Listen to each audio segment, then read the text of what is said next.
reumáticos regionales como parte del capítulo de medicina interna, el área de reumatología. Quisiera, por favor, Cristian, delegado de la sección, si me confirmas que se está escuchando bien, se está viendo la pantalla.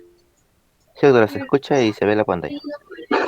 Me alegro. Bien, entonces, como ya les había indicado al inicio de la sesión, por favor, todos ustedes pongan presente en el área que corresponde. Y entonces, el tema que vamos a tratar hoy día realmente es un tema de suma importancia porque constituye, digamos, como el pan de cada día en la consulta externa de cualquier especialidad, ¿no? Y sobre todo cuando ustedes vayan a su servicio de salud, cuando estén iniciando su práctica privada, siempre van a recibir algún paciente que tenga algún problema regional musculoesquelético.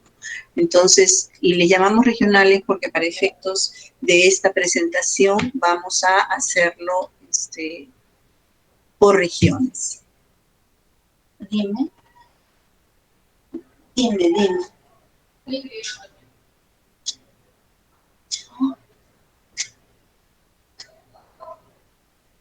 Ya. Mira. Sí, por favor, tú lo puedes llamar, por favor. Ya, pasa. Muy bien, entonces comenzamos con síndromes reumáticos regionales del hombro. Los lugares más frecuentes de inflamación en términos generales, no solo en el hombro, son los músculos, las bursas, los tendones y la cápsula articular.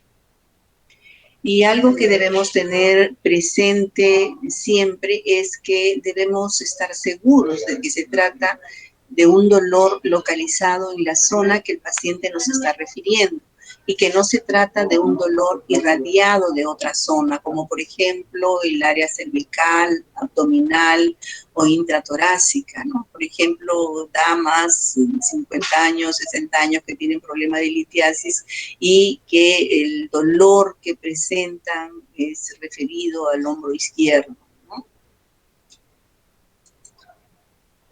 En el hombro tenemos nosotros que distinguir para poder saber y diferenciarla la articulación acromioclavicular, ¿no? Ahí tienen ustedes en la pantalla a una imagen donde se ve el dedito sobre la línea articular. Entonces, si nosotros tenemos dolor en esa zona específica, podemos señalar que se trata de un problema articular.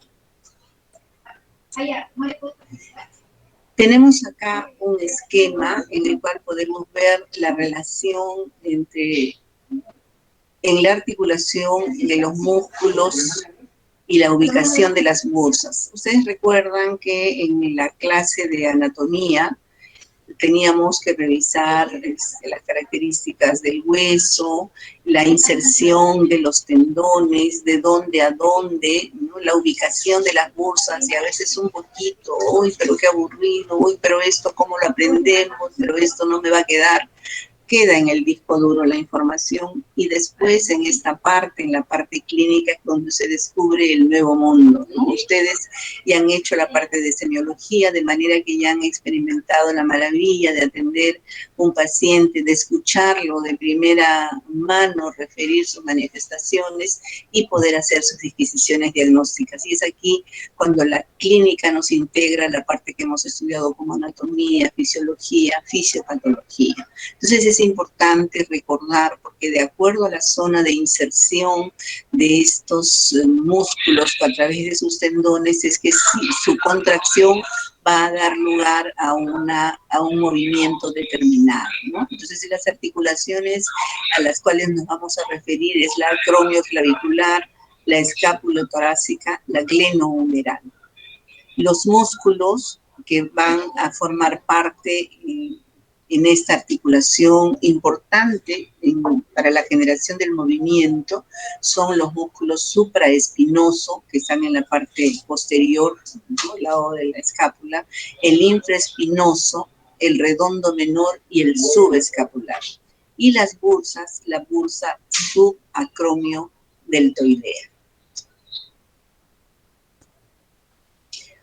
Tenemos para recordar los movimientos del hombro. En la clase, en el aula virtual, se les ha dejado unos links para unos videos muy cortitos, pero que me han parecido muy apropiados para el examen físico de lo que podemos considerar el rango de normalidad en las personas, ¿no? Y lo más importante es que ustedes, conociendo los movimientos, conociendo los rangos articulares, puedan examinar a la mayor cantidad de personas posibles de su entorno familiar, sus propios compañeros, para poder ir adquiriendo la experiencia de la práctica en el reconocer los arcos de movimiento en diferentes grupos de personas, ¿no? Si ustedes en la posición anatómica, que es de pie y con las palmas de las manos hacia adelante, entonces el movimiento de flexión del hombro es de 180 grados. El arco de movimiento en la flexión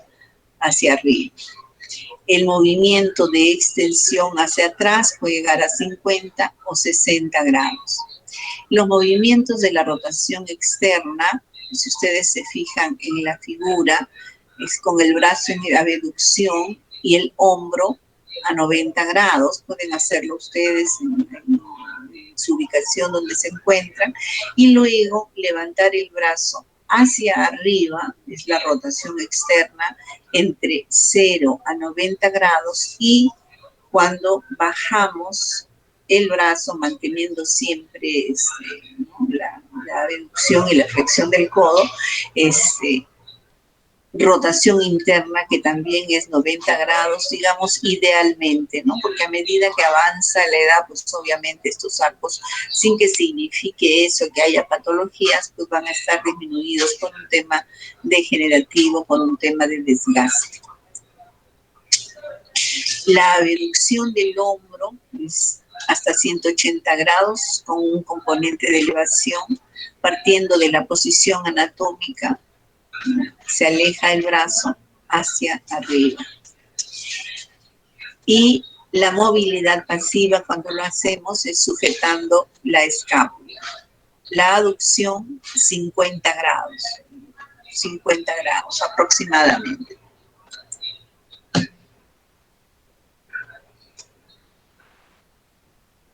Cuando nosotros vamos o recibimos al paciente y viene a decirnos que tiene un problema en el hombro, pues es fundamental que nuestra evaluación sea integral, de tal manera que nuestra historia tiene que ser completa y tenemos que tomar en consideración los factores que se encuentran en el entorno y los factores que intervienen. Por ejemplo, la edad del paciente es importante, no es lo mismo el dolor en el hombro sin antecedente traumático en una persona joven que en una persona adulta o ya una persona adulta mayor. La ocupación también va a tener una injerencia muy importante en la patología de un dolor regional. La localización exacta del dolor, importante conocerla, que nos la refiere el paciente para ver si es posible que identifique una zona específica. Y la irradiación, hacia dónde el dolor se va. Entonces, dentro de los antecedentes, tenemos también que preguntarle al paciente si ha habido algún traumatismo que haya desencadenado el dolor o si este ha sido espontáneo y qué tipo de traumatismo, ¿no? De impacto, el golpe, la dirección, o sea, cómo se ha producido la contusión o el golpe, el trauma que ha recibido el paciente. Con relación al dolor, tenemos que ver la intensidad y el tipo de dolor. La forma de inicio, moderado, el inicio agudo, rápidamente progresivo, en cuánto tiempo alcanza el acme del dolor, el grado de limitación que tiene la zona afectada, los factores que van a aumentar el dolor. Algunas personas dicen con el frío me aumenta el dolor, se hace insoportable, pero cuando le aplico calor, pues como que me siento mejor, puedo ampliar un poco más el movimiento, o sea, el rango mejora.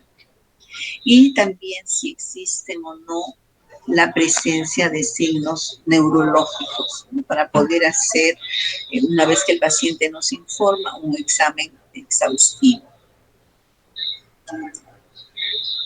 En el hombro hay varias zonas, varios elementos que pueden ser afectados y así tenemos que podemos encontrar una tendinitis bicipital o una tendinitis del surco espinoso o una tendinitis calcificada. Su nombre ya nos está diciendo, es una afectación de los tendones. La bursitis subacromio-deltoidea, y puede darse el caso también de la ruptura del manguito de los rotadores, ¿no? Que es un conjunto de músculos que van a dar movimiento al hombro. La capsulitis adhesiva, y hay que dar una referencia a la neuropatía supraescapular. Los síndromes reumáticos regionales del hombro, tenemos la tendinitis bicipital, ¿no? Que es la lesión de la porción larga del bíceps, que recordamos es el único tendón que es intraarticular en nuestra economía. Esta localización se encuentra en la corredera bicipital entre el trocánter mayor y el trocánter menor. Aquí se desliza el tendón y en las personas delgadas nosotros podemos identificarlo, podemos incluso levantarlo un poquito, y cuando hay dolor obviamente que vamos a desencadenar con intensidad, y el paciente nos va a pedir porque ya no le toquemos el hombro, ¿no? Obviamente. El dolor nos lo va a referir generalmente en el área anterolateral, región anterior y lateral. Y generalmente se asocia con espasmo muscular en los músculos adyacentes. O sea, no solo espasmo, también dolor en el trapecio, en el escaleno y en el deltoides. Y en algunas oportunidades este dolor también se va a extender incluso al brazo y el antebrazo, ocasionando obviamente mayor disconfort, mayor compromiso funcional en el paciente. No vamos a tener una historia de trauma y la movilidad se va a encontrar limitada. Generalmente el paciente lo que no va a poder completar es la elevación del brazo sobre la cabeza. Eso es lo que no va a poder hacer. Va a poder levantarlo en la flexión, pero no va a poder completar el componente de elevación. Y aquí tenemos un esquema en el que podemos ver la forma de examinar el tendón bicipital. Nosotros cogemos el tendón, lo identificamos entre los deditos, vemos que se desliza un poco, y cuando está afectado el tendón vamos a despertar dolor que puede ser de intensidad leve, moderada a severa. Ese dolor va a estar localizado en la corredera bicipital. Entonces este es el correlato clínico de lo que hemos visto en la lámina. Existen algunas pruebas que nos permiten corroborar el diagnóstico de la tendinitis bicipital, como es el test de Jergason y el signo de Speed. En el test de Jergason, ustedes por favor miren la imagen. Aquí el paciente tiene el codo flexionado a 90 grados, pegado al tronco, se encuentra en aducción, y se va a despertar dolor en la corredera bicipital cuando nosotros ejercemos supinación, o sea, resistencia a la supinación que haga el paciente. Entonces, al paciente le pedimos que haga supinación, ¿no? Que es voltear la mano, ¿no? Rotar la mano hacia afuera, hacia el lado del primer dedo, y nosotros nos oponemos firmemente a ese movimiento de supinación, lo que va a desencadenar el dolor en la zona de la corredera, arriba, ¿no? Esto sería un test de Jergason positivo. indicativo de lesión del tendón bicipital. El signo de Speed también despierta dolor en la corredera bicipital, pero a la flexión del hombro contra resistencia. Lo están viendo ustedes en la lámina, el paciente está flexionando el hombro y nosotros ofrecemos resistencia al movimiento.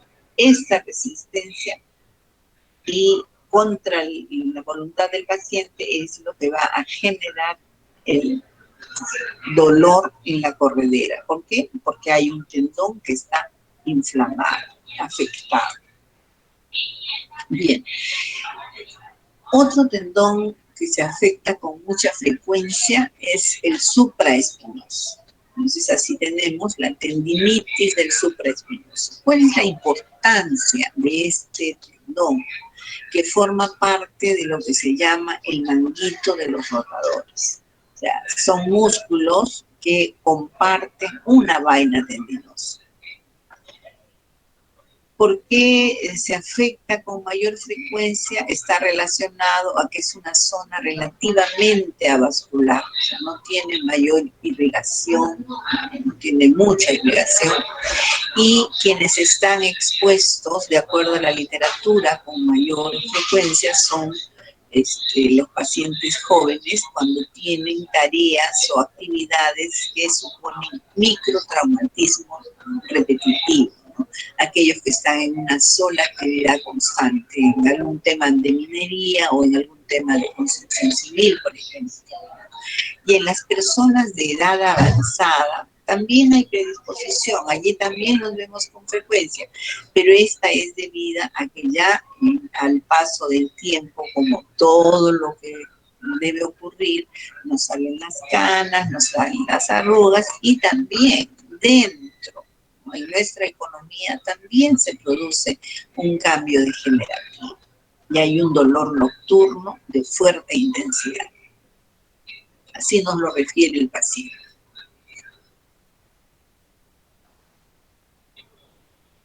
El tendón del supraespinoso, aquí lo tenemos, está alojado entre la cabeza del húmero, porque se va a insertar en el tubérculo mayor del húmero, y la bóveda coracoacromial. En esta bóveda. Esta bóveda está compuesta pues, por la tuberosidad acromial de la escápula y el ligamento acromio clavicular. Toda esta zona. Este espacio por el que normalmente circula, o sea, al haber contracción y relajación del tendón, que son los responsables del movimiento, allí se mueve el tendón del músculo. Por algunas causas puede disminuir en su tamaño, ya sea usualmente por causas degenerativas. Entonces aumenta la fricción, aumenta el desgaste del tendón y esto incluso con el paso del tiempo y con la cronicidad del problema puede dar lugar a pequeños desgarros que se van incrementando.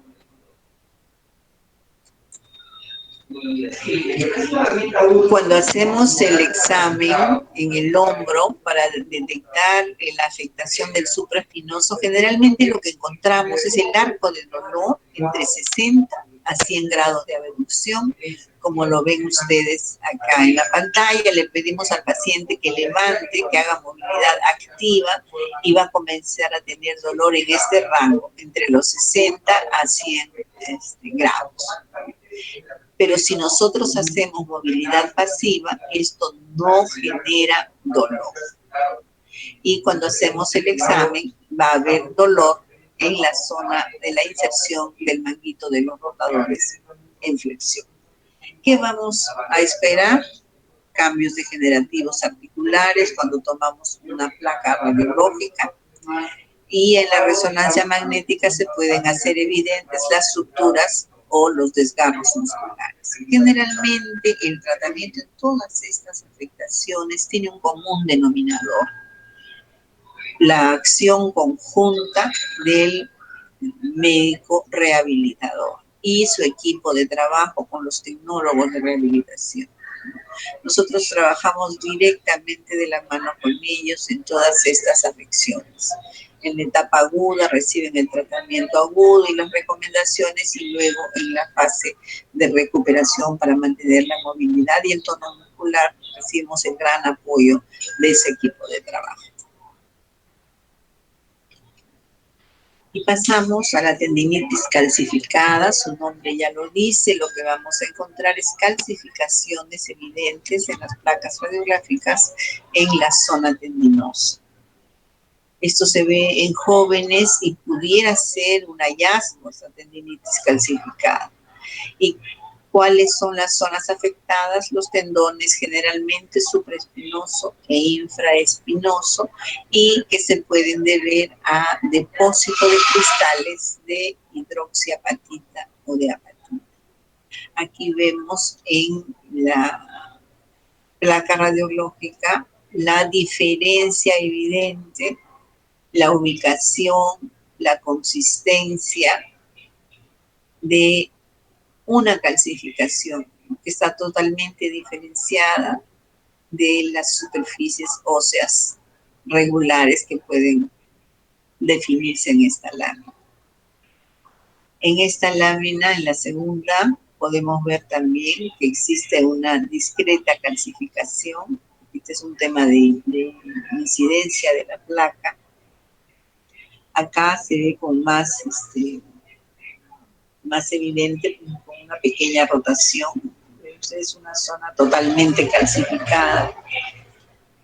Y acá menos evidente, un poco menos grotesca, pero también podemos distinguir la tendinitis calcificada del músculo supraespinoso.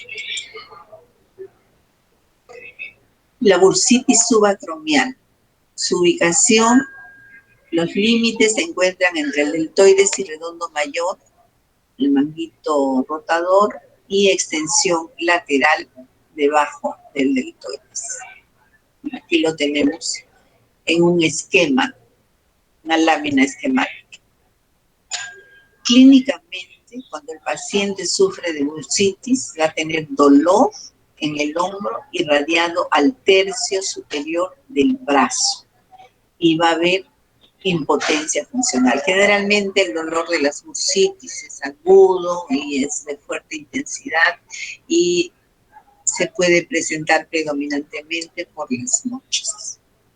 Dentro de las causas predisponentes de esta inflamación, podemos mencionar los traumatismos, que pueden ser únicos o repetidos, o los procesos degenerativos de la articulación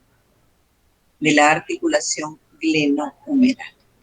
Con el paso del tiempo, de todas maneras, los espacios se van reduciendo porque se van calcificando algunas zonas o se van emanando de algún tipo de tejido. Cuando nosotros hacemos el examen físico, si ustedes se dan cuenta, la ubicación del dedo del examinador, nosotros palpamos y encontramos el final de la superficie ósea. Debajo de ese final hay como una pequeña depresión donde se ubica la bursa. Entonces, en esa depresión nosotros ejercemos la fuerza y vamos a encontrar sensibilidad y dolor en la bursa subacromial.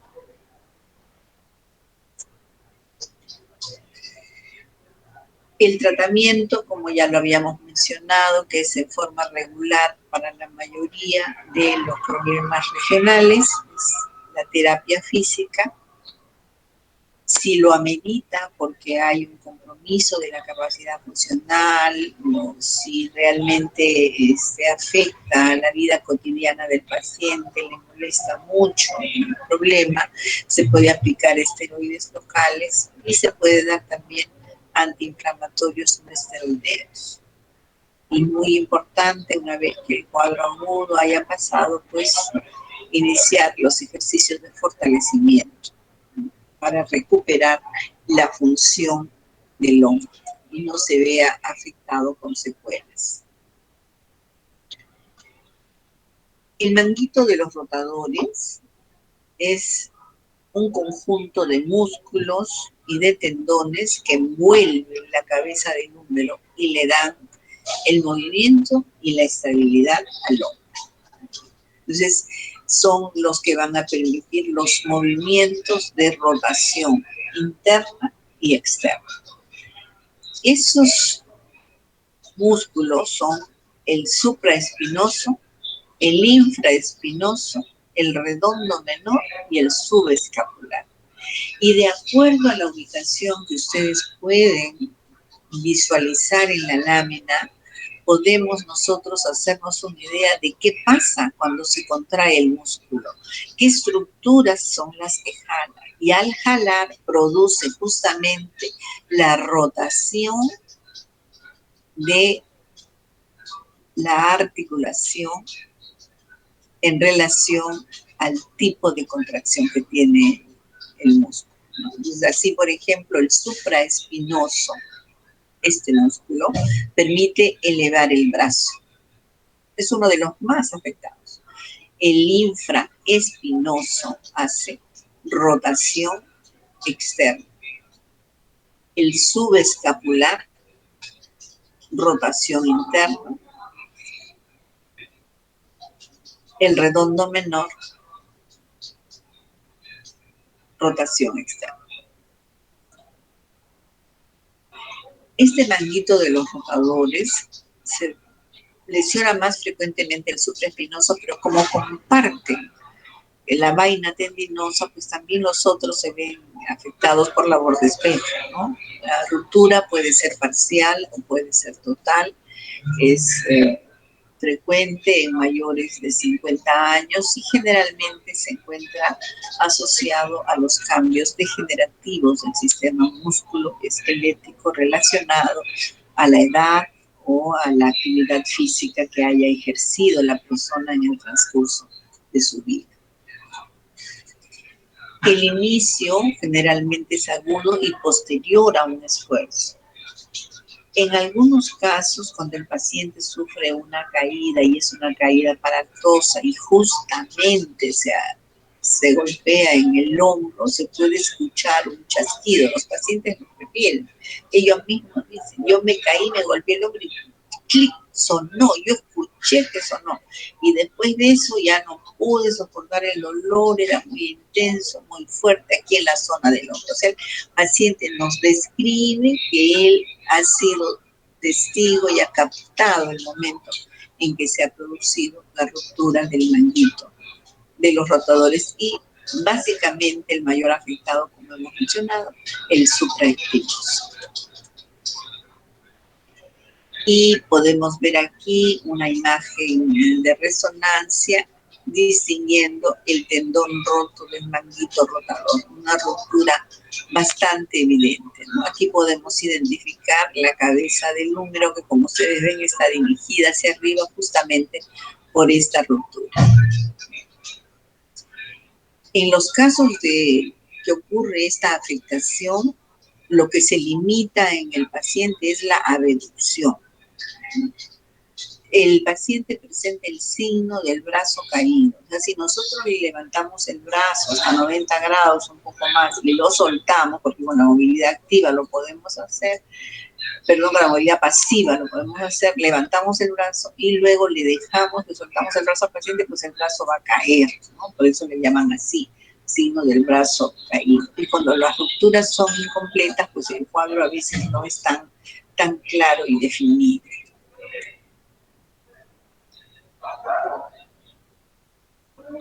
Con relación a la capsulitis adhesiva, que también recibe los nombres de hombro congelado, de periartritis escapulohumeral, así se le ha conocido a través del tiempo. Generalmente afecta a personas de sexo femenino mayores de 40 años. Es cuando las vemos con mayor frecuencia.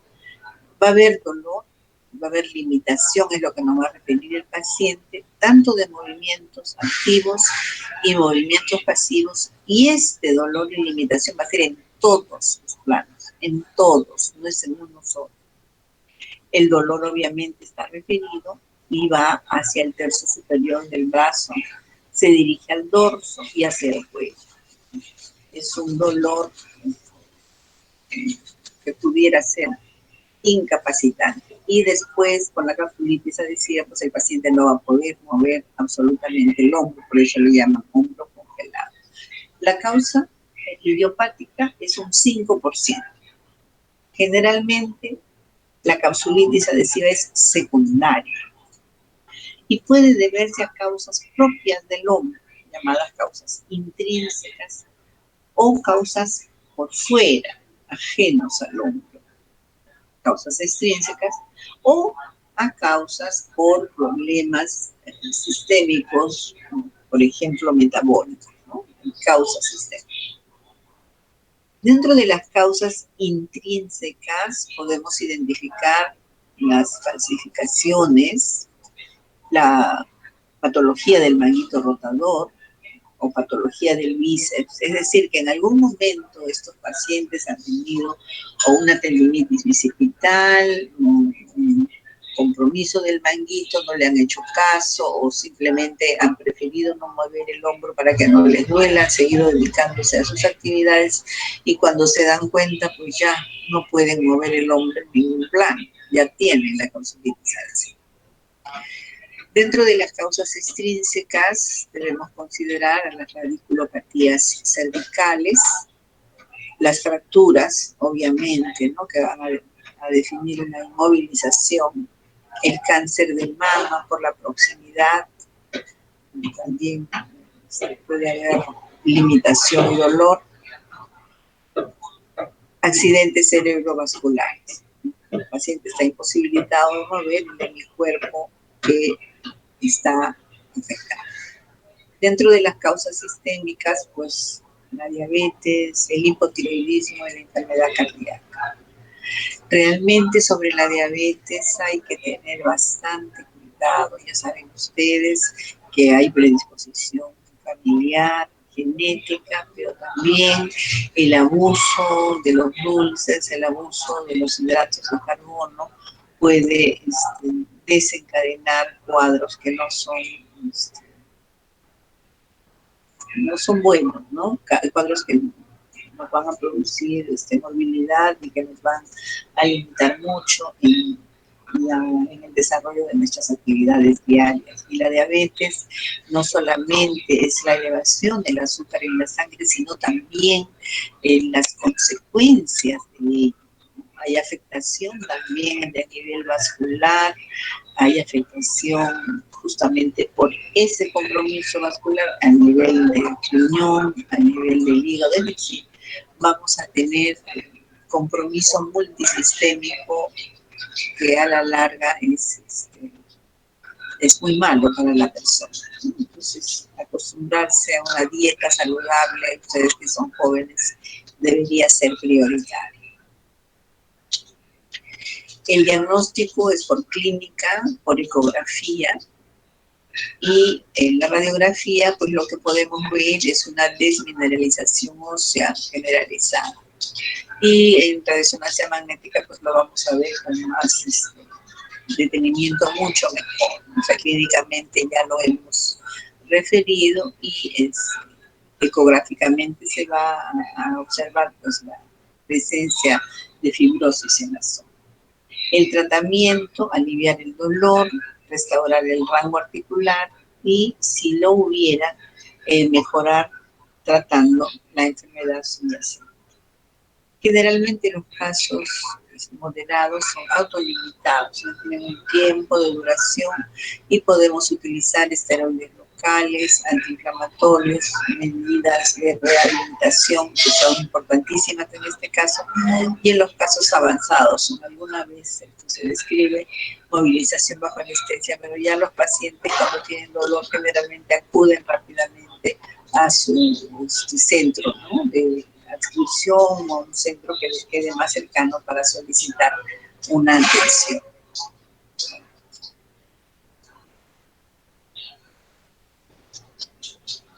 Estas son imágenes radiológicas de osteofitos glenomerales.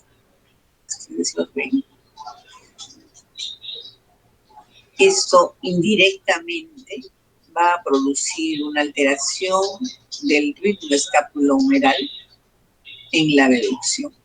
Y ahí va a haber dolor y limitación funcional. Y lo que vemos, el correlato en la resonancia, es engrosamiento y edema capsular de la partícula numeral anterior.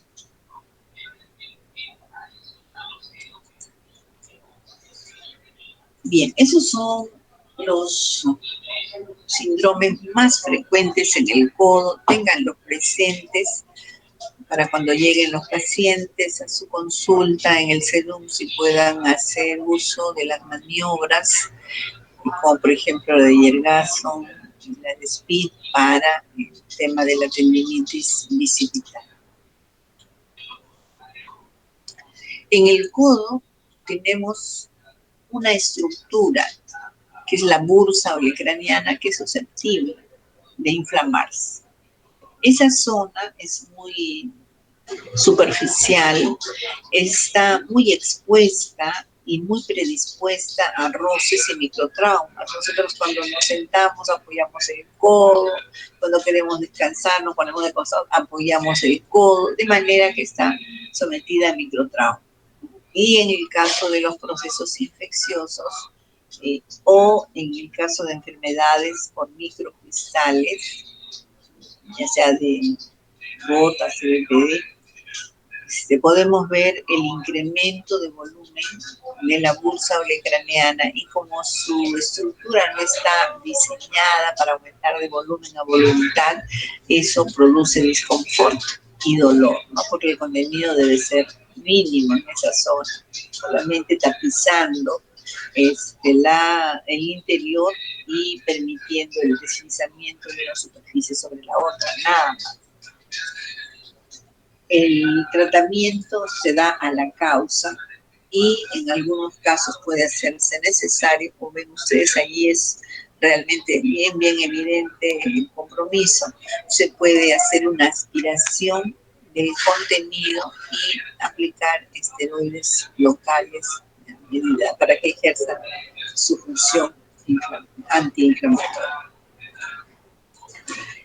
En el codo también tenemos los epicóndilos, el epicóndilo lateral, el epicóndilo medial, que es el epicóndilo lateral. Nosotros tenemos la posición anatómica con las palmas de las manos hacia adelante, entonces es el epicóndilo que sigue la dirección del primer dedo de la mano. Y la estructura afectada es el tendón del extensor en su nivel de inserción en el epicóndilo. Entonces, cuando nosotros presionamos, y de acuerdo a la figura, ven ustedes la posición y el tipo de presión que se ejerce una vez que ya se ha detectado la zona, desencadenamos dolor con esa presión digital. Generalmente afecta a personas en edad madura, pero son adultos jóvenes, en miembro dominante. O sea, es generalmente el brazo que más se utiliza para los diestros, por ejemplo. Y se irradia al antebrazo y al dorso de la mano.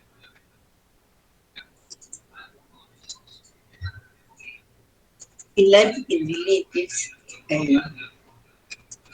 lateral, aquí tenemos una imagen esquemática donde podemos ver el origen común de los músculos extensores del antebrazo. Y es una entesopatía, porque es la zona de entesis. Entesis es donde el tendón se pega, se une al hueso. Entonces, como está afectado ahí, es una entesitis. Y se llama codo del tenista porque si ustedes ven el tipo de actividad que está, digamos, la que efectúa el tenista, entonces ese movimiento de manos predispone a un microtrauma repetitivo en la zona del epicóndilo y por lo tanto se produce el dolor.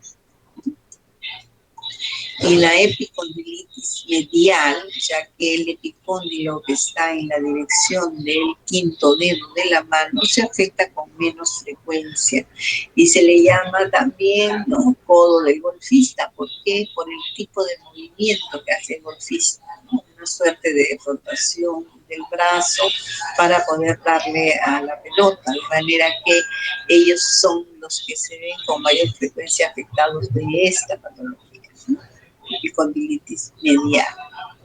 En ambos casos el tratamiento pues es terapia de rehabilitación, y si es necesario, si el dolor es mucho o si es muy incapacitante y no le permite hacer sus actividades diarias y bueno, ya le molesta demasiado, se puede realizar infiltración con esteroides.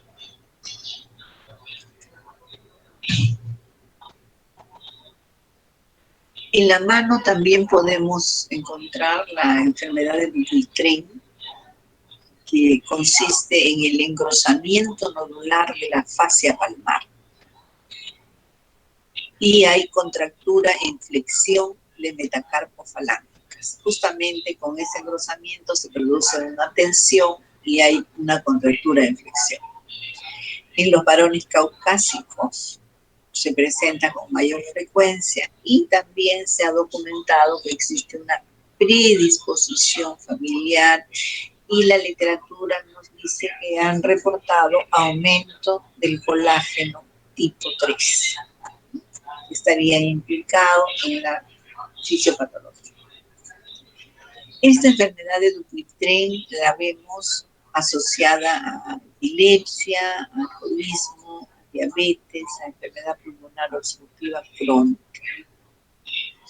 Y se debe a una disminución progresiva de la movilidad de los dedos afectados. Cuando nosotros adoptamos la posición de rezar, por ejemplo, ponemos las dos manos juntas y si nos damos cuenta no queda ningún espacio en nuestras manos, está todo completamente cerrado y no podemos ver a través de la rendija. Pero cuando hay un engrosamiento de la fascia palmar, cuando hay una enfermedad de Dupuytren y se produce justamente esa disminución de la movilidad, y hay contractura en flexión de las metacarpofalángicas, entonces eso implica que cuando juntemos las manos no vamos a poder tener la mano en oración clásica, sino que van a estar un poquito separaditas y cuando nosotros intentemos ver a través del espacio lo vamos a conseguir. Hay un curso que es variable, pero le favorece mucho terapia de rehabilitación, la infiltración local con esteroides si fuera necesario. Y en algunos casos, cirugía si ya realmente no hay mayor alternativa para la parte médica y que hacen una incisión como en seca, como la marca del zorro, para poder liberar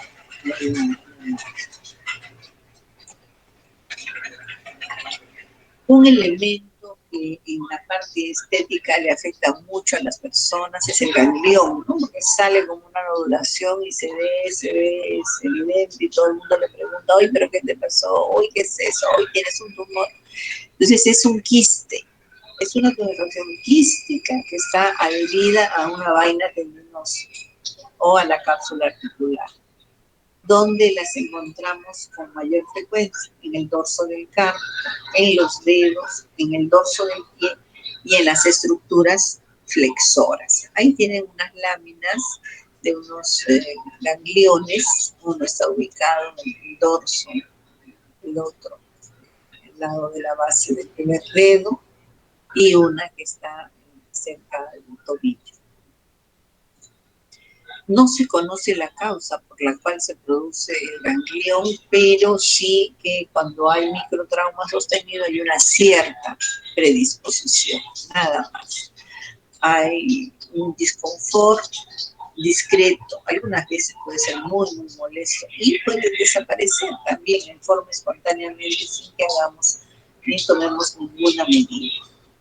El tratamiento es aspirar el contenido, infiltrar con esteroides, y en el caso de que haya mucha recurrencia, pues la remoción quirúrgica, ¿no? Si se presenta una vez, se infiltra, se aplica adriamcinolona, vuelve a recurrir en corto tiempo y vuelve a recurrir, entonces ya no sería conveniente estar aplicando esteroides constantemente, pues ya mejor probablemente haya desarrollado una pequeña capsulita y que mejor el cirujano pues haga la remoción de la zona, ¿no? del ganglio. Una patología que se ve es el síndrome del túnel carpal. Y es relativamente frecuente y es una neuropatía por atrapamiento. Este túnel carpal está formado como los límites por los huesos del carpo, por el ligamento transverso, y el contenido importante son los tendones flexores y el nervio mediano. Las causas son la reducción de la capacidad de este túnel o el aumento de las estructuras. Todo esto va a dar lugar a que el espacio por donde circulen los tendones, principalmente el nervio mediano, esté muy angostito y el nervio mediano se vea apretado. Y como es un elemento que con la injuria va a desencadenar irritación radicular, pues vamos a tener manifestaciones correspondientes, ¿no? Vamos a tener parestesias. Esto generalmente se asocia a enfermedades del tejido conectivo, como la artritis reumatoide, enfermedades metabólicas, como la afectación por cristales de pirofosfato de calcio deshidratado. También podemos encontrar este síndrome de túnel carpal en enfermedades endocrinológicas como el hipotiroidismo, y se pueden observar en infecciones, en tumores y en embarazo.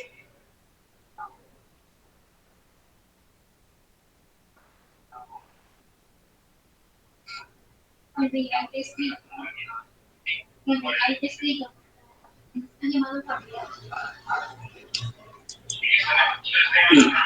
Tenemos aquí un esquema, ¿no?, para ver la zona que se encuentra afectada cuando el nervio mediano es injuriado.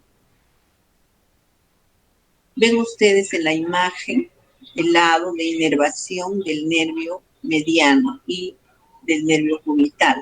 Entonces es en esa zona donde se produce una pérdida sensorial y también una disminución de la fuerza.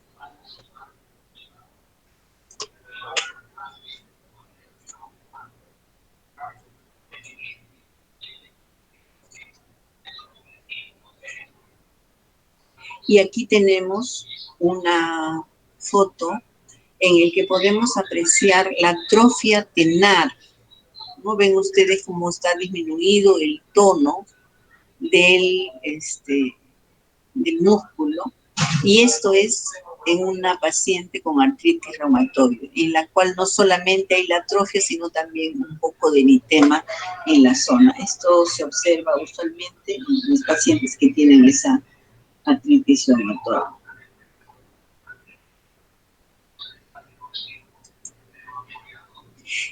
En esta lámina podemos ver el correlato en esquemático y la zona donde se realiza la infiltración. Esta infiltración es solamente con triamcinolona, no se usa anestésico, ¿no? Porque en las otras infiltraciones usamos un poquito de anestesia. Entonces aquí tenemos que se realiza como referencia entre el palmar mayor y el palmar menor. ¿Qué nos va a referir el paciente? Obviamente, si es un síndrome de atrapamiento, será dolor quemante o punzante, ¿no? O sea, calor, irritación, parestesias de la mano, adormecimiento, hormigueo, sensación de corriente eléctrica. Y nosotros tenemos dos maniobras que podemos realizar para corroborar el diagnóstico. Estas son la maniobra de Tinel y la maniobra de Fallen. La maniobra de Tinel consiste en percusión del ligamento transverso con el carpo en extensión, y la maniobra de Fallen, los carpos los ponemos en flexión por 60 segundos, y entonces justamente el mantener esa presión va a producir que el nervio pues se sienta afectado y se desencadenen las parestesias con mucha intensidad, ¿no? Y el paciente usualmente no tolera los 60 segundos. Con estas maniobras nosotros podemos corroborar clínicamente la presencia de un compromiso del túnel carpal. Adicionalmente, como se trata de un nervio, se puede solicitar la electromiografía y la velocidad de conducción nerviosa, en las cuales vamos a encontrar que va a haber una prolongación de la latencia distal y una disminución de la velocidad de conducción nerviosa, lo que nos señala que hay afectación del nervio mediano. Y dependiendo del grado de afectación, según el grado de compromiso que se vea en esta electromiografía y velocidad de conducción nerviosa, es que se toman las decisiones relacionadas a si el tratamiento puede seguir siendo solo médico o es necesario que haga un tratamiento quirúrgico.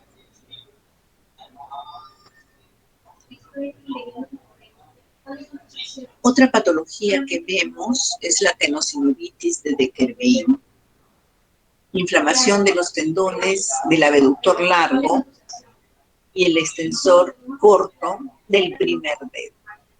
Esto generalmente se debe a que de repente una persona que nunca estuvo haciendo ese movimiento de abducción y extensión se ve obligado a hacerlo en forma constante, y ese microtrauma repetido, sostenido debido a una tarea manual, va a inflamar los tendones y se va a presentar esta tenosinovitis.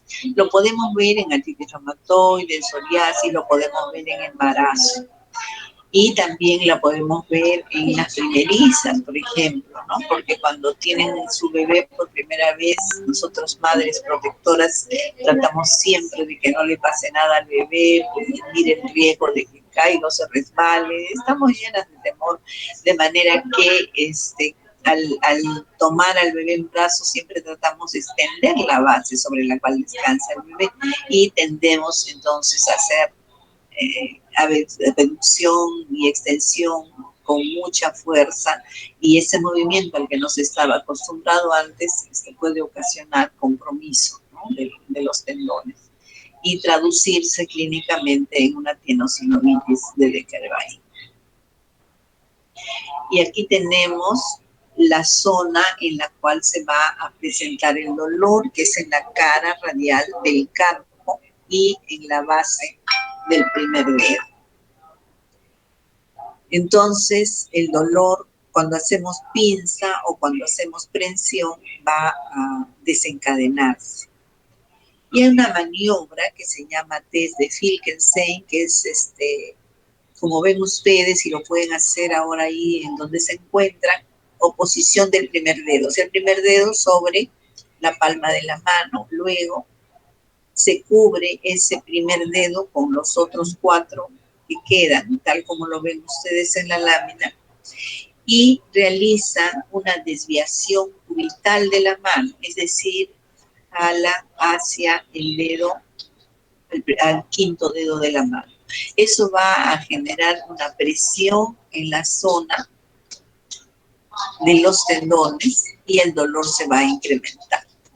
El signo positivo de dolor al hacer esa maniobra es de Finkelstein.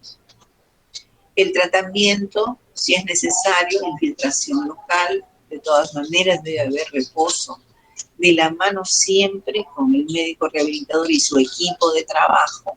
Y si es necesario, digamos, recurrente, crónico, que ya no responde, pues podría ser cirugía. Y aquí tenemos una imagen de cuál sería el punto de referencia para la infiltración de una tenosinovitis de Decker-Wein.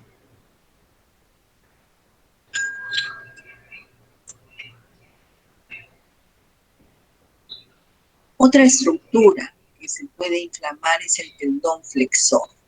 Esto se manifiesta por dolor, o sea, signos de inflamación, tumefacción y crepitación palpable sobre el tendón flexor cuando se moviliza. Entonces, cuando ustedes mueven el dedo hacia abajo en flexión o en extensión, allí, además del dolor, se puede sentir una crepitación. Lo que ocurre es que hay una inflamación de la membrana fibrosa a través de la cual va a pasar el tendón flexor, ¿no? O sea, en esta zona, ¿no? El tendón pasa en esta dirección y la membrana fibrosa está en la dirección cruzante. De manera que cuando uno jala el dedo o lo levanta, pues se produce un roce y una fricción constante en esta membrana fibrosa. Ese roce y fricción constantes puede dar lugar a la presencia de pequeñas nodulaciones que se enganchan en algún momento cuando se hacen crónicas, desencadenando entonces un dedito en gatillo. La causa es microtrauma repetido en forma constante. Aquí lo tenemos en forma esquemática, el nódulo del tendón que se va desarrollando y la forma como se moviliza hacia cuando el dedo hace el movimiento de flexión y cuando hace el movimiento de extensión. Entonces este nódulo puede quedar atrapado, puede quedar allí en la zona de esta membrana fibrosa y dar lugar al dedo en gatillo. Esto generalmente se asocia a artritis reumatoide, a psoriasis, gota, diabetes, tuberculosis, amiloidosis, hipotiroidismo.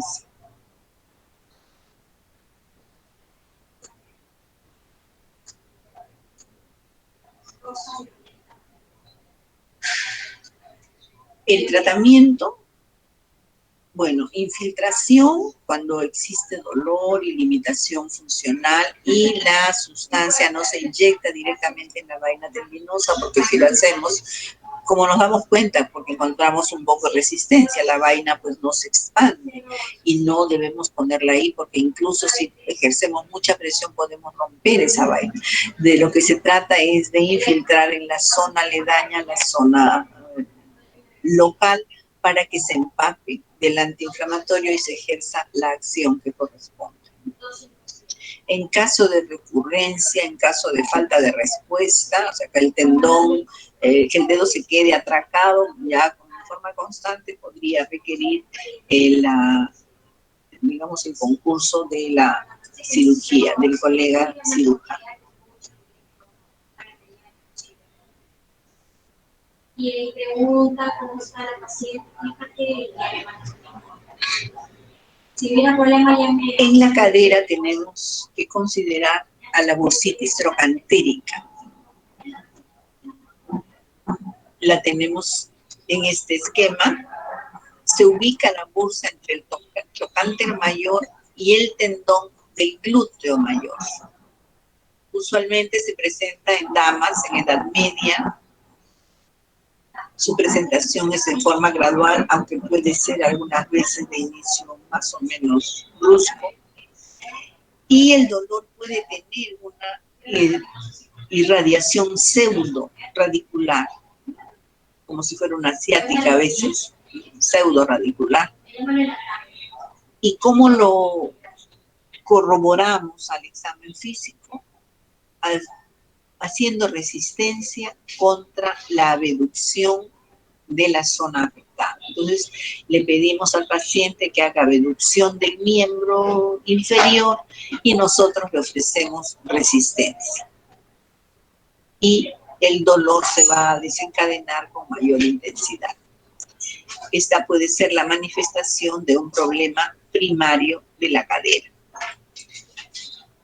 Acá tenemos en forma esquemática la ubicación de la bursa y su relación con el glúteo mayor y el fémur. Es en la zona del trocánter, ¿no? De esta manera sería la irradiación en la parte externa, radícula. La bursitis isquiática se encuentra ubicada entre la tuberosidad isquiática y el glúteo mayor. ¿Qué va a decir el paciente? Que va a sentir dolor en la región glútea que se exacerba en la posición sentada. Hay irradiación a la cara posterior del muslo, hay dolor al presionar sobre el isquio. Y bueno, lo que se recomienda es usar, si el paciente está muy delgado, realmente no tiene almohadilla protectora, pues usar una almohadilla protectora. El tratamiento puede ser infiltración con esteroides directamente, además del uso de esos asientos acolchados. Un compromiso que debemos mencionar es la meralgia parestésica.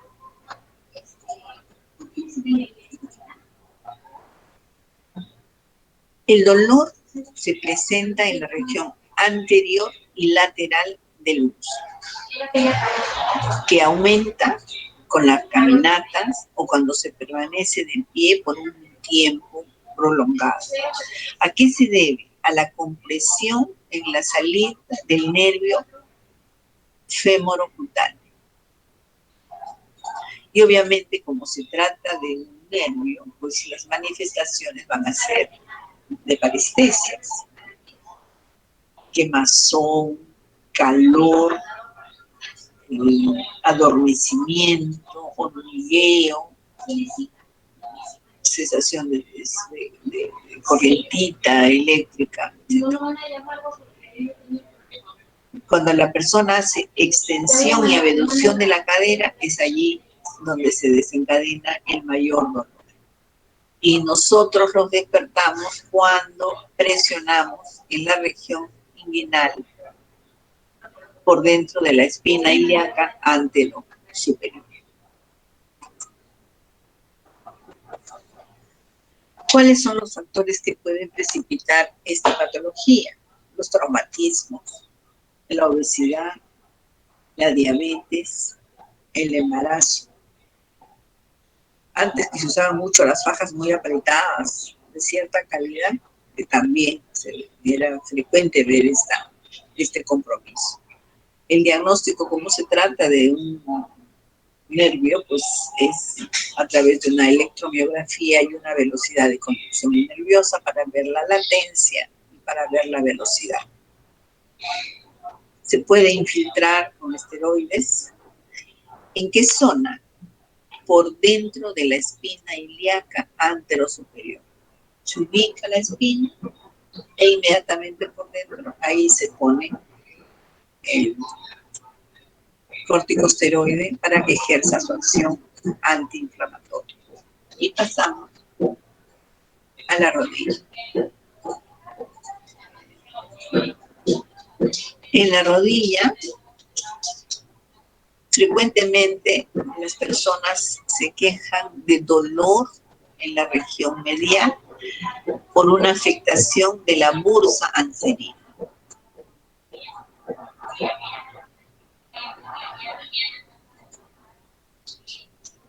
Hay aquí una inserción conjunta de los músculos sartorio, recto interno y semitendinoso.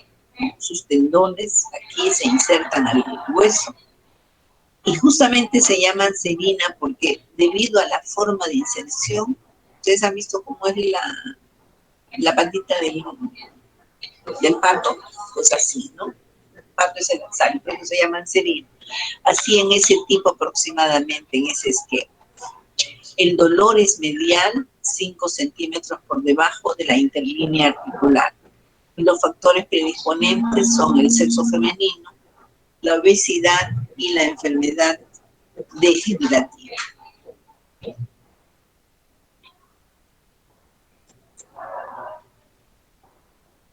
Muy frecuentemente podemos ver compromiso de la bursa, de la prepatelar o la infrapatelar.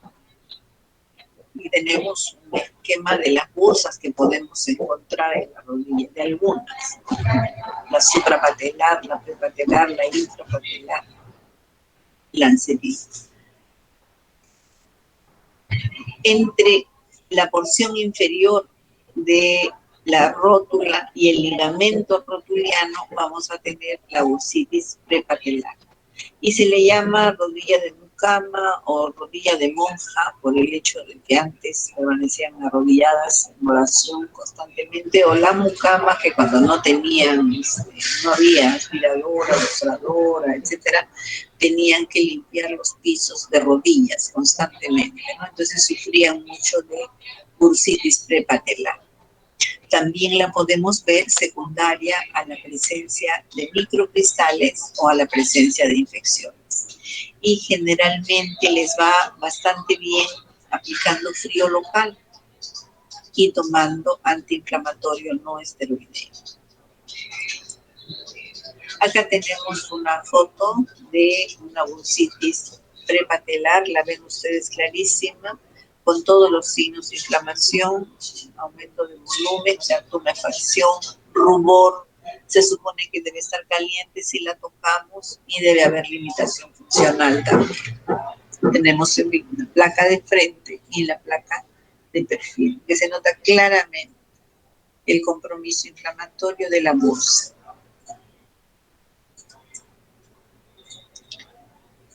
Tenemos un síndrome, el quiste de Baker, que lo podemos ver en cuadros degenerativos como la osteoartrosis, pero también lo podemos ver relacionado a otras patologías inflamatorias, como por ejemplo la artritis reumatoide. Aquí lo que vamos a observar es que en la parte posterior de la corva, ¿no?, de la rodilla, se va presentando un pequeño nódulo que va creciendo en forma constante. Al principio no ocasiona molestias, pero puede llegar a ser doloroso en alguna oportunidad. Entonces vemos un puntito, un nodulito pequeño, un huevito de paloma, y va creciendo. Esto se debe a que existe una comunicación de la bursa del semimembranoso con la rodilla. O sea, la articulación y la bursa van a tener una comunicación que no debería haber, ¿no? Y entonces se produce un mecanismo valvular. O sea, aquí se comporta esta comunicación con un efecto de válvula, ¿no? Ese efecto puede ser de ambos lados, que va y que viene, en cuyo caso diríamos, pasa el líquido sinovial de la articulación a la bursa del semimembranoso y retorna, ¿no? Pasa y retorna. Pero en este caso no es así. En este caso se va incrementando el quiste de Baker con contenido de líquido sinovial en forma progresiva. ¿Por qué? Porque solo pasa de la rodilla a la bursa, pero no retorna. O sea, es un mecanismo unidireccional. Y con el paso del tiempo, tanto va el cántaro a la fuente que, ¿no?, el agua de todas maneras rebosa. Entonces, poco a poco se va llenando y poco a poco va incrementando su tamaño hasta hacerse evidente a la simple vista, ¿no? Entonces, recuerden ustedes, es un mecanismo valvular, pero unidireccional. Este quiste de Baker puede romperse, puede sufrir una ruptura. Entonces, cuando eso ocurre, todo el contenido sinovial en esta posición, obviamente, ¿hacia dónde va a caer? Hacia la zona gemelar.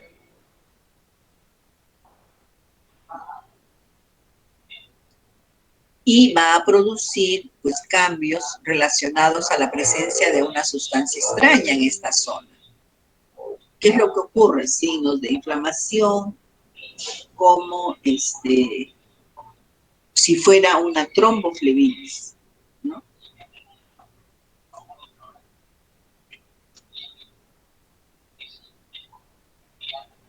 Vamos a tener aumento de volumen, dolor, limitación. ¿Cuál es la importancia de hacer acá un buen diagnóstico diferencial? Que nosotros podemos recibir al paciente en emergencia y pensar que se trata de una tromboflebitis. ¿Y cuál es el tratamiento de tromboflebitis? La anticoagulación, ¿no es cierto? ¿Y cómo vamos a anticoagular un quiste de Baker? No es así. Por lo tanto, hay que tener al hacer el interrogatorio bien presente esos antecedentes.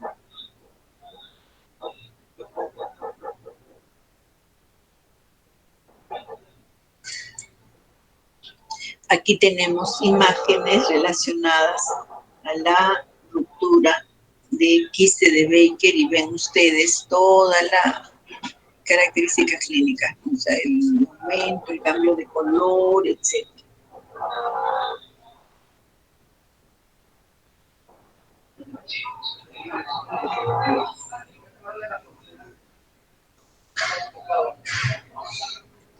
Aquí tienen ustedes un esquema de lo que ocurre de ese mecanismo unidireccional, ¿no? El líquido sinovial de la articulación de la rodilla pasa,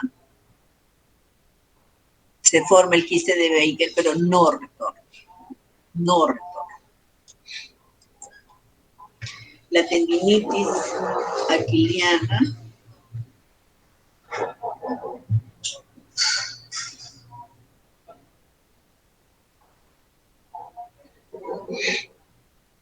si ustedes se dan cuenta, en esta zona hay un aumento de volumen y bueno, obviamente también va a haber dolor en la inserción del tendón de Aquiles en la cara posterior del calcáneo.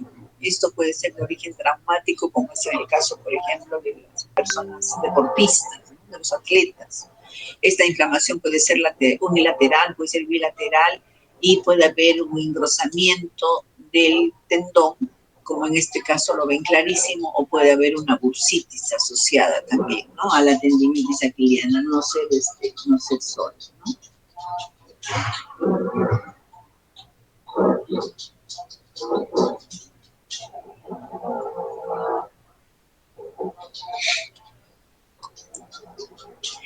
Y una patología que es muy frecuente es la fasciitis plantar, que es la inflamación de la fascia plantar en su inserción en el calcáneo, debido a procesos traumáticos, debido a microtraumas sostenidos repetidos, como son, por ejemplo, las caminatas muy largas.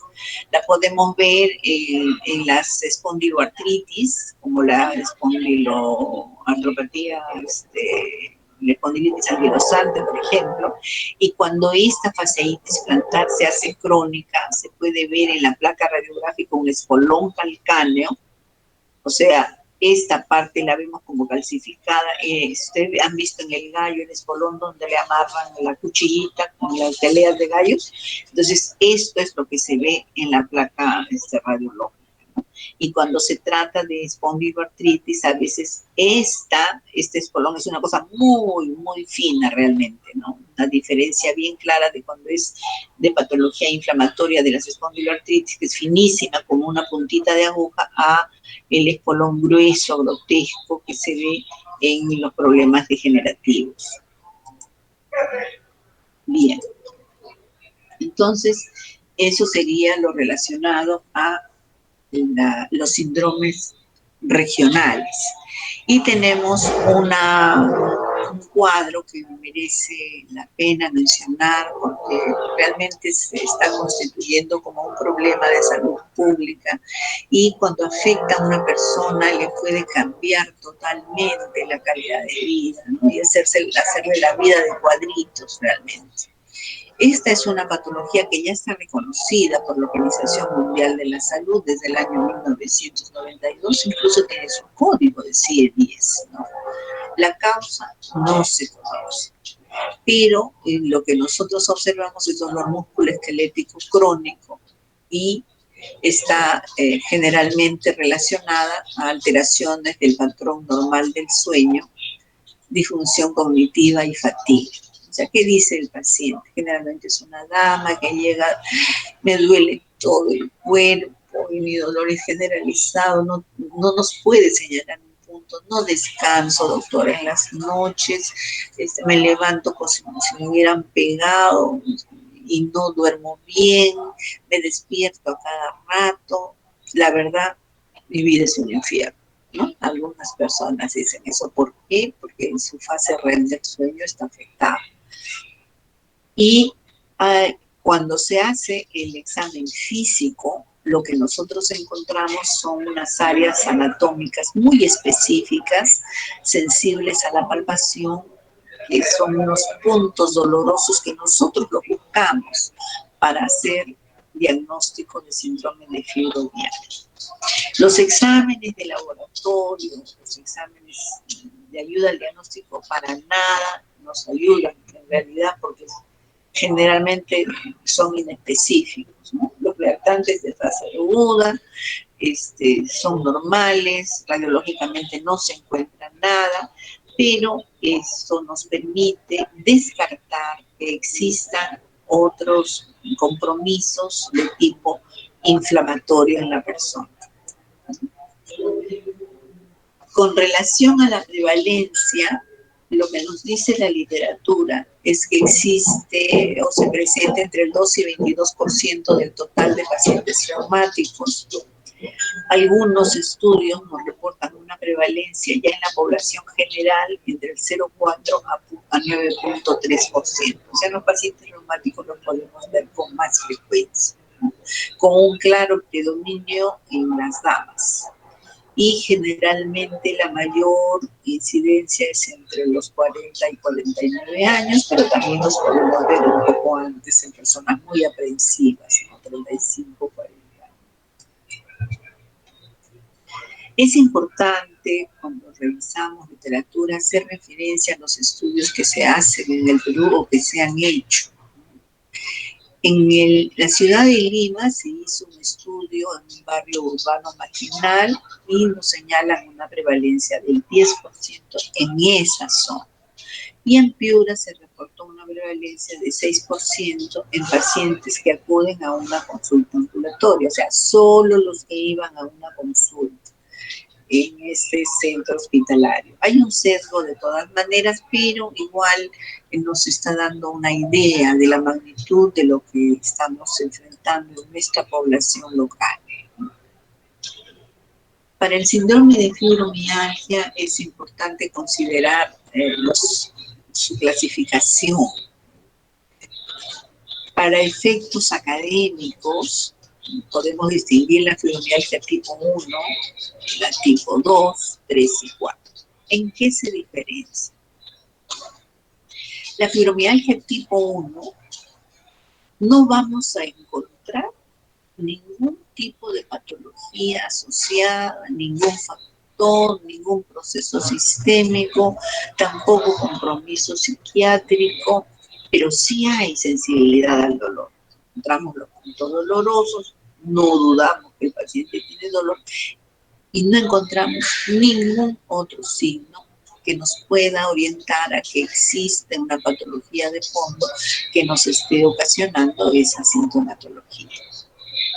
En la fibromialgia tipo 2 está relacionada a una enfermedad de fondo. O sea, hay una patología crónica usualmente que tiene el paciente y asociada a esa patología crónica pues presenta su síndrome de fibromialgia. Y ahí se distinguen dos subtipos. Uno de ellos, que es la 2A, asociada a enfermedades autoinmunitarias y reumatológicas. Estamos hablando de artritis reumatoide, de lupus eritematoso sistémico. Entonces, la paciente ya tiene una enfermedad de fondo y entonces hay una influencia, digamos, en el estado de ánimo, hay una influencia para que se presenten estas manifestaciones. Y en el subtipo 2B a otras enfermedades crónicas regionales. En la fibromialgia tipo 3, ya nosotros podemos identificar que lo que nos refiere el paciente es una manifestación somática, ¿no? Está somatizando un proceso psicopatológico subyacente.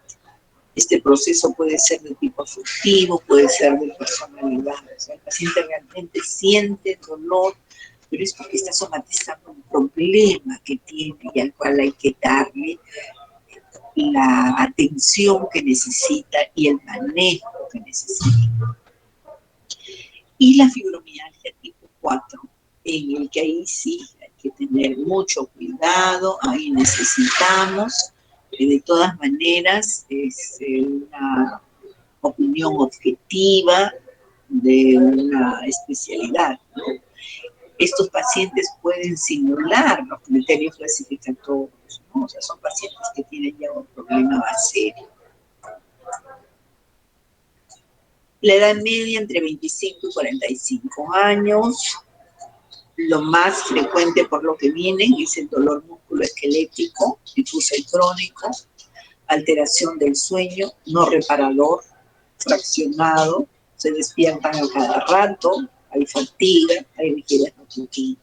Entonces, manifestaciones como rigidez matutina, que puede ser de manos, como la fatiga y las algias musculoesqueléticas, uno puede y debe hacer el diagnóstico diferencial con artritis reumatoide, por ejemplo.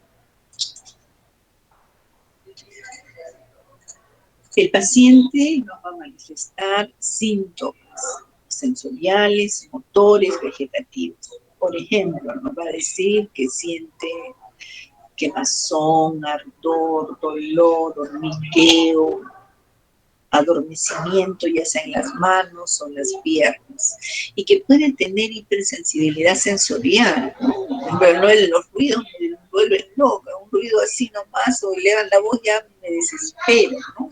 Todas sus expresiones. Síntomas motores, ¿no? Nos dice, ¿saben qué? Yo me levanto, pero me levanto como un robot, todo el cuerpo lo tengo tieso, ¿no? Me siento rígido y tengo contracturas en todo el cuerpo. Y a veces, algunas veces tengo temblor. Entonces, cuando nosotros escuchamos que hay rigidez del eje axial, por ejemplo, estamos pensando en hacer el diagnóstico diferencial de espondiloartritis.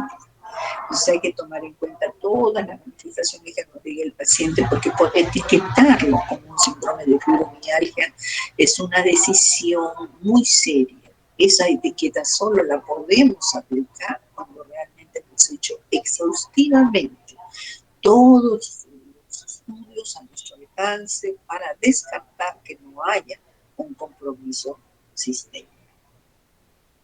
Y los síntomas vegetativos, siento que las manos las tengo hinchadas, pero las miro y están de tamaño normal, me da mareo, siento que me voy a caer, sudo muchísimo, tengo problemas de temperatura, mucho calor, mucho frío, se me seca la mucosa, me dan palpitaciones, es decir, el paciente pues es un manojo de manos, ¿no? El paciente tiene muchísimos problemas. Puede haber también alteración de la atención, déficit de memoria reciente. O sea, a veces digo una cosa por otra, se me cruzan las palabras, y la verdad que eso me fastidia mucho. Presenta ansiedad, alteración del estado de ánimo y obviamente, ¿no? Cuando se da cuenta de que están las cosas mal, eso origina un círculo vicioso, ¿no? Que va generando mayor contractura, mayor ansiedad, mayor irritabilidad, ¿no? Y una calidad de vida pues terrible. Dentro de los factores externos, el paciente nos dice que generalmente el calorcito, el tiempo que es seco, el descanso, cuando se siente relajado, hay una cierta tendencia a disminuir la intensidad de sus manifestaciones clínicas. Y que por el contrario, el frío del ambiente, cuando hay mucha humedad, el estrés, las situaciones en las cuales se desenvuelve y la actividad que realiza, ya sea en exceso o por defecto, exacerba la sintomatología. Usualmente eso es lo que refiere. Y hay pues relación con asociaciones con dolor de cabeza, ¿no? De tipo tensional, cefalea tensional, dismenorrea, colon irritable, síndrome de hipermovilidad articular y disfunción temporomandibular ha sido referido en alguna literatura. El diagnóstico, entonces, según lo que hemos revisado hasta el momento, es eminentemente clínico. En el año 1990, quien nos ayuda en el diagnóstico, todavía hay una vigencia para estos criterios diagnósticos de clasificación de la American College of Rheumatology, nos dice lo siguiente, ¿no? Que para hacer el diagnóstico debemos tener historia de dolor musculoesquelético generalizado por no menos de 3 meses. Y cuando decimos que hay historia de dolor generalizado, pues para hacerlo más entendible, que hay dolor en el lado izquierdo, en el lado derecho, por arriba de la cintura y por debajo de la cintura. No se salva nada. Duele todo. Y adicionalmente nos va a referir dolor en el eje axial, o sea, la columna, cervical, torácica, lumbar. Y cuando hablamos de dolor lumbar lo estamos considerando en el segmento inferior. Adicionalmente debemos tener dolor en 11 de 18 puntos. O sea, encontramos más de 11 puntos dolorosos, nosotros decimos, bueno, tengo criterios suficientes para pensar que esta paciente tiene un síndrome de fibromialgia. Entonces ubico los puntos que debo conocerlos, ¿no? Entonces ya estamos viendo de aquí que son 18. O sea, ¿cuáles son esos 18 puntos? Y si de esos 18 tengo 11 que cuando presiono la zona de ubicación me despierta mucho dolor, son positivos, entonces ya tengo un diagnóstico de fibromialgia. Si sea primaria o no, ya se verá al hacer todo el plan de trabajo y el estudio que sea necesario. Entonces, dolor, al menos 11 de 18 puntos dolorosos. Ahora, nos dice que la presión debe ser una fuerza aproximada de 4 kilos para que el punto sea positivo. O sea, tenemos que hacer presión, no poner el dedito y tocar un poquito, tenemos que hacer presión. Y el paciente nos tiene que decir, sí, doctora, me duele, sí, me duele. Puedo decir, sí, me fastidia, sí, claro, siento la presión. Eso no es un signo positivo, ¿ya? Tiene que ser dolor referido por el paciente a la palpación. Y acá tenemos los puntos que han sido identificados. A nivel de la zona occipital, todos los puntos que vamos a mencionar, bueno, son 9 en realidad, por 2, 18. Uno en cada lado del cuerpo, ¿no? En la zona occipital, todos son bilaterales, aquí es en la inserción de los músculos suboccipitales. Cervical bajo, está el dolor ubicado en el aspecto anterior del espacio intertransverso a nivel de C5, C7. Ubicamos C5, C7, nuestro espacio intertransverso, y allí vamos a despertar dolor en ambos lados. Y el trapecio también es bilateral, todos son bilaterales. Punto medio del borde superior. Si encuentro punto medio del borde superior es positivo, entonces es un punto doloroso. Entonces, por esa razón es que se dice que deben ser 11. ¿Por qué? Porque a veces podemos tener una contractura del trapecio sumamente dolorosa, localizada, y es solamente un problema del trapecio. Es algo muy, lo vemos con mucha frecuencia relacionado al estrés, sobre todo en las damas, ¿no? Y encontramos al palpar no solamente el dolor que se despierta, sino que el músculo se encuentra pues bien contracturado como si fuera una piedra. Y esta imagen a la cual que se está utilizando como referencia para los puntos es la de las 3 gracias, es una obra de arte.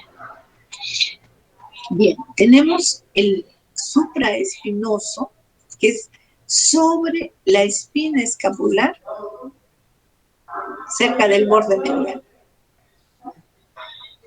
Tenemos la segunda costilla, que es bilateral en la segunda unión condrocostal. Y el epicóndilo lateral, que se encuentra más o menos, ubicamos el epicóndilo 2 centímetros distal a los epicóndilos. Los otros puntos son los siguientes. Los glúteos, bilateral en el cuadrante superior y externo, en la parte anterior del músculo. El trocánter mayor. Ven ustedes, si es solamente localizado en el trocánter, es una trocantilitis. Cuando está en el contexto de los puntos de dolor identificados ya forma parte del síndrome de fibromialgia. Y en las rodillas, en la zona de la almohadilla grasa medial proximal a la línea articular. Estos 9 puntos bilaterales, 9 y 2 más en el otro lado, ya tenemos 11 que nos hacen el diagnóstico.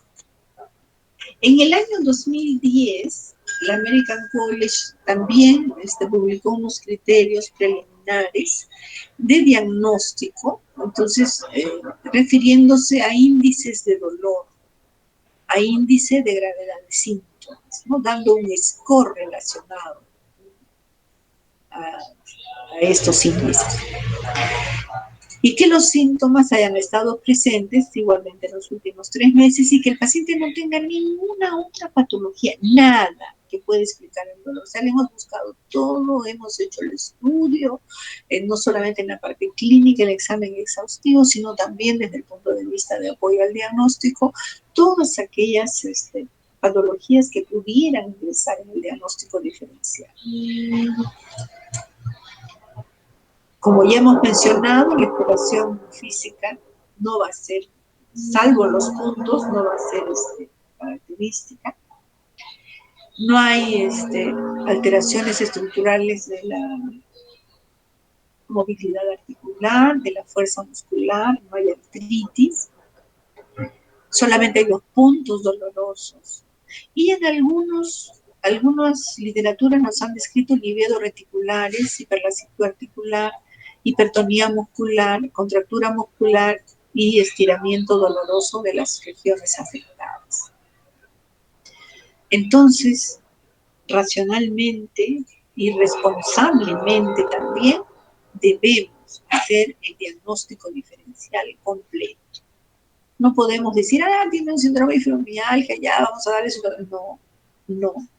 Debemos estar seguros de que hemos agotado todos los diagnósticos diferenciales posibles. No hay prueba de laboratorio ni hallazgo radiológico que sea específico en la fibromialgia. El tratamiento es individualizado. Debe ser integral.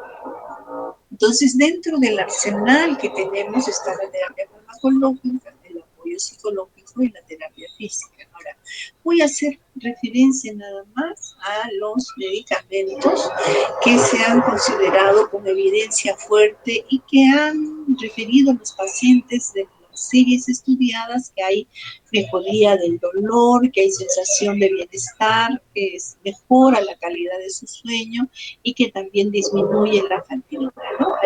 Aquí tenemos en el grupo de los antidepresivos tricíclicos la amitriptilina. La pregabalina también ha demostrado que puede actuar mejorando el dolor, la calidad del sueño y disminuyendo la fatiga. Y de aquí está aprobado por la Federación de Drogas Americanas para ser utilizado en fibromialgia. También la gabapentina ha demostrado tener una cierta evidencia de respuesta favorable a los pacientes. Evidencia moderada, el tramadol, solo muy poco. Combinado con paracetamol, un poco más, en lo que se refiere a dolor y calidad de vida. Pero es una evidencia moderada. Y algunos inhibidores selectivos de serotonina, ¿no? Como la fluoxetina. Y no han demostrado efectividad, o sea, no hay una evidencia de que sean efectivos el grupo de los opioides y tampoco los antiinflamatorios en esteroideos, ni los corticosteroides o las benzodiazepinas. A veces el paciente se toma su diazepam para calmar y realmente sufre todos los efectos colaterales, mas no encuentra mejoría de su cuadro. Bien, esto era lo que tenía que hacerles llegar en lo que se refiere a los síndromes reumáticos regionales. Yo les agradezco su participación y entonces he recibido, quiero decirles, sus tareas y estoy completando su revisión, hice las presentaciones que me han hecho llegar, que forman parte obviamente de la evaluación. Y bueno, les vuelvo a agradecer su gentileza de apoyarme el día domingo. El día de hoy, afortunadamente, el doctor Manuel Ugarte me está brindando un apoyo adicional en el tema de la coordinación del área COVID, pero no puedo abusar tampoco de su bondad. Muchísimas gracias y entonces, bueno, que se cuiden mucho a ustedes y a su familia para poder salir de esta situación tan difícil que nos ha tocado. Hasta luego y muchas gracias. Hasta luego, doctora. Gracias a usted. Chao. Cuídese.